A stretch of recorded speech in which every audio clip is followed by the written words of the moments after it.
Hello everyone, my name is Sana Larana and today we're gonna cover the multi-factor authentication and what can we use as a second factor, or then we're gonna go into iris scan as a second factor, and then I will explain why iris scan is better than other biometrics like retina scan or fingerprints.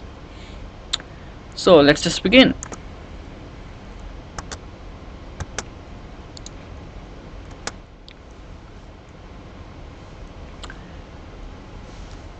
Okay, authentication methods. The the basic authentication method would be a username and password. To make it better, we can use a second factor into it, and in that second factor we have options like smart card, token, digital certificates, use biometrics, fingerprints, handwriting or voice, or iris scan, retina scan, or facial recognition. So the first factor, what the user knows, is is is not very secure, and the I mean your password can be something that can be easily be guessed, like your pet's name, or you know your signature mark or whatever. But with the second factor, we kind of make it more secure with things like the token, the USB keys that will have a pin on it, and the pin will be synchronized with the server, and then we have digital certificates or smart cards. So the second factor is actually making the access more difficult or more time taking, but at the same time it's giving you the security by defeating the possibility of guessing or cracking the password.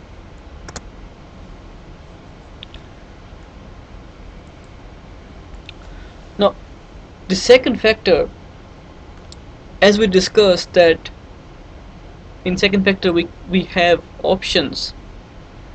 We can use digital signatures, we can have smart cards, or we can have biometrics. And in biometrics we have two types. One is physiological, and the other one is how someone behaves, like how much someone signs, or how someone sounds like, and in those lines. In physiological we have face recognition, fingerprinting, hand recognition, or eye scanning. In the top right corner we have the uh, graph of all of the biometrics that are available, or second factors. From this graph we can see that iris scan is the one that gives you the best accuracy, but it is also the most costly one. On the same time we have retina and fingerprints. Many people will think that iris scan and retina scan are the same thing, but they're not. Although both of the scanner would scan your eye, but they're scanning different parts of your eye. In retina, the scanner will scan the capillaries of your eye behind the iris, while in the iris the scanner will scan only the iris and marks inside the iris.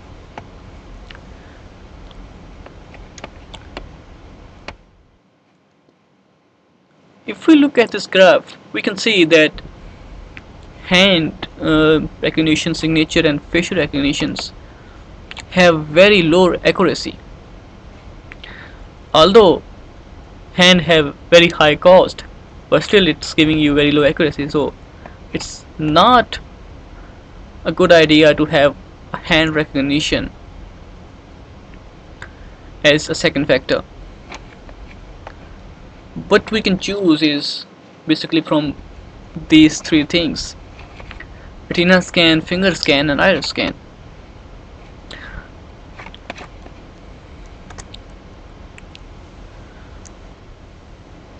So when was the first time when the idea of iris scan came into existence? It was in 1936. It was by Frank Birch, a op- ophthalmologist or whatever.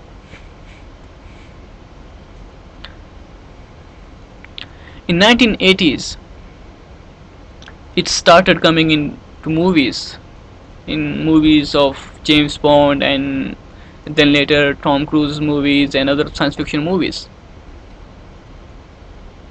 In 1987, Aram Safir and Leonard Fallon asked John Doug to work on this and to come with an actual algorithm for that.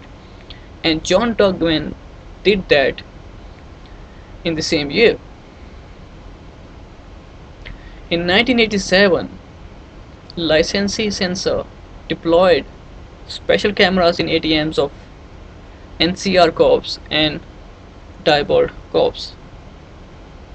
In 1997 to 1999, Panasonic AuthenticAim was ready for use in public places like airports.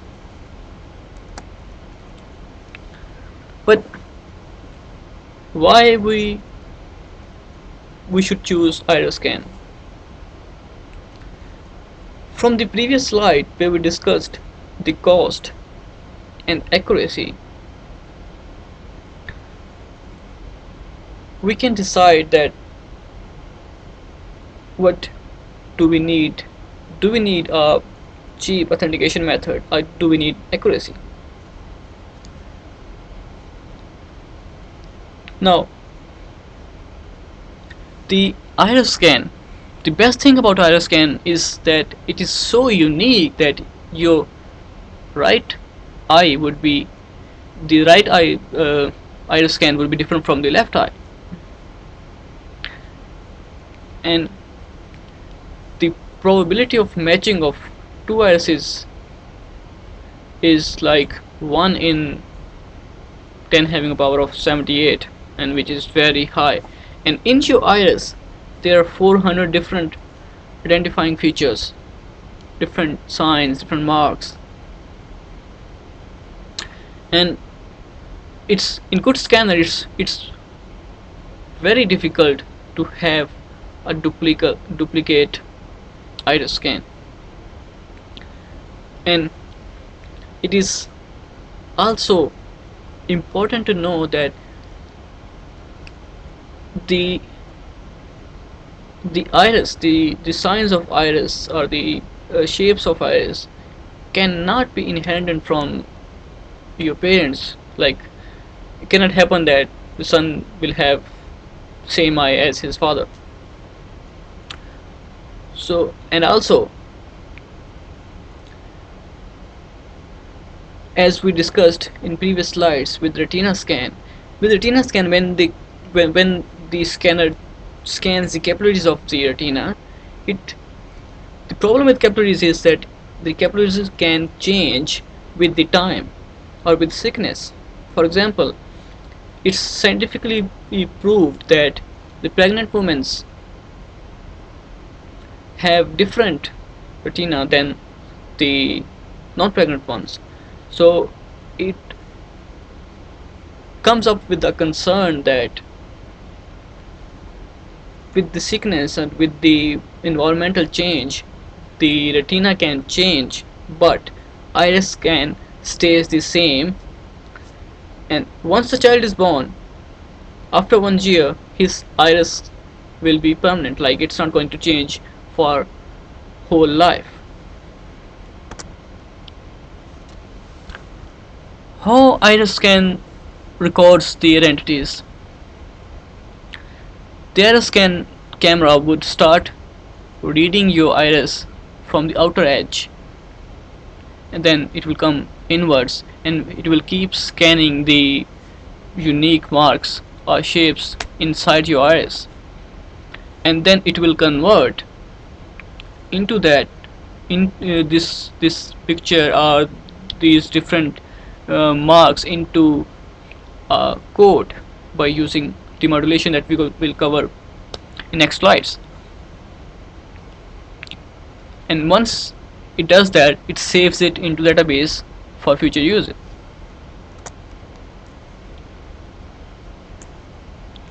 Now, first thing that happens when a user scans his iris is that the camera takes a picture and makes sure that it has enough. It is not a poor picture. It has enough pixels, or it's bright, or it has enough colors, or it has enough light.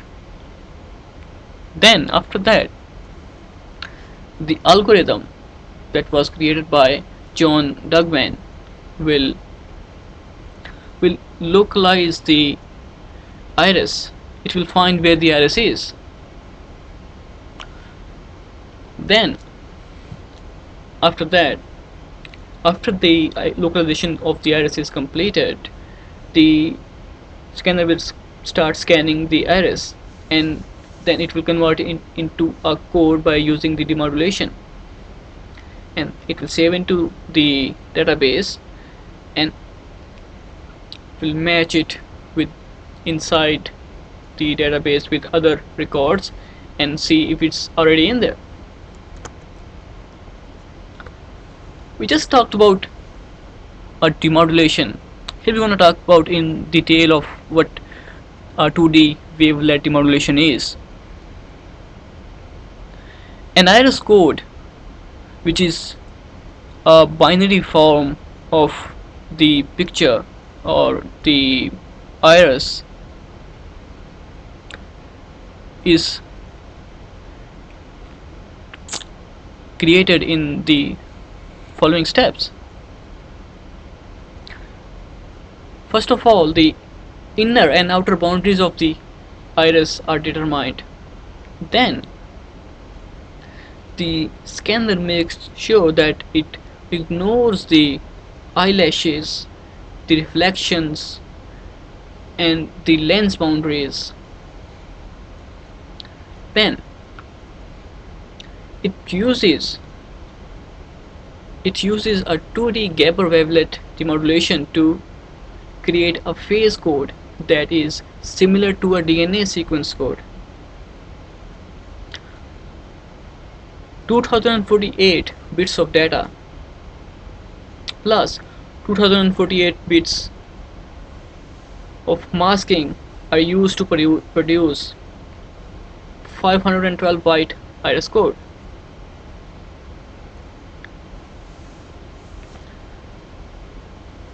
And that 512 byte iris code will be stored in the database.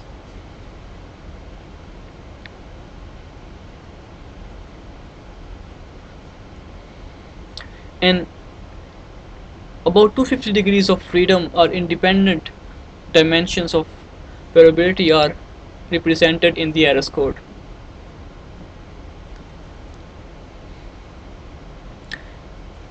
And this code can then be transferred to a smart token or a USB to be used for future identification or access.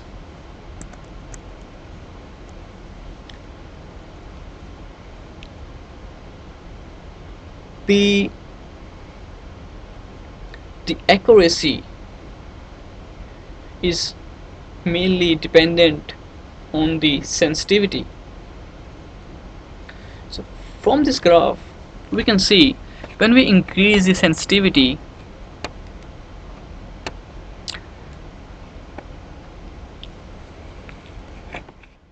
the false reject rate would increase, and when we decrease the sensitivity, the false accept rate would increase. So we need to make sure that we set the device or the scanner to a certain level where it is balanced between the false accept rate and false reject rate. Another good thing that just came to my mind is that in fingerprinting, the error rate will be 1 in 500. Like in 500 users, there are chances that there will be one error. But in iris scan, it's like 1 in 10 having a power of, I think, 10 or 12, and which makes the use of iris scan very popular and accurate to be deployed in the